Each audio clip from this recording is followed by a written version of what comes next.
حسن کا جنازہ مدینے کے بازار میں کھڑا تھا، ایک عورت نے رومال سے اشارہ کیا، 300 تیر کمانوں سے آیا، 300 تیروں کا کمانوں سے آنا تھا۔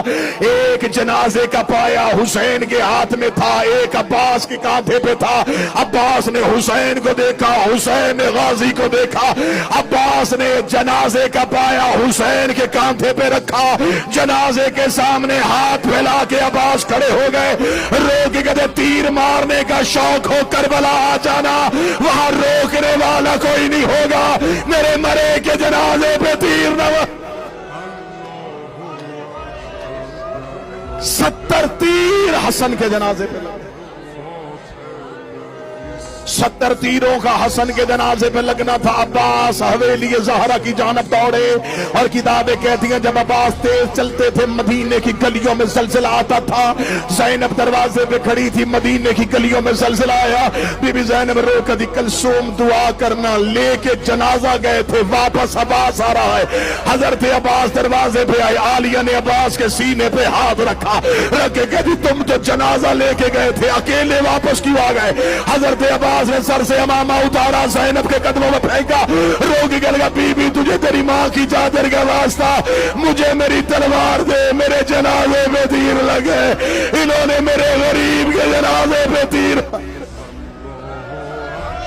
اجرکم من اللہ، اجرکم من اللہ، اجرکم۔ پیچھے سے غریب کربلا کی آواز ہے، زینب عباس کو روک لے۔ علی کی بیٹی نے عباس کے دونوں شانے پکڑے، رو کے دی عباس حوصلہ، عباس ہماری مقتل مدینہ نہیں، عباس میرا لال ابھی ہم نے بہت کچھ برداشت کرنا ہے۔ زینب عالیہ نے عباس روکا ہوا تھا یا حسین جنازہ لے کے گھر آئے۔ آخری 1.5 منٹ پڑھنے لگا، 1 سے 1.5 منٹ، مشکل سے مشکل دعا، جنازہ برآمدگی کے لیے تیار۔ یہاں سے جنازہ اٹھے گا، مومنین میں آئے گا، محبت سے چومو گے جنازہ۔ اس جنازے کا یہاں سے یہاں آنا آسان ہے، اس جنازے کا بازار سے زینب کے دروازے پہ آنا بڑا مشکل۔ بادشاہ کا جنازہ سامنے ہے، جنازہ گھر آیا، حسین صحن میں جنازہ لے کے نہیں گئے، حسین جنازہ سیدھا حجرے میں لے کے گئے۔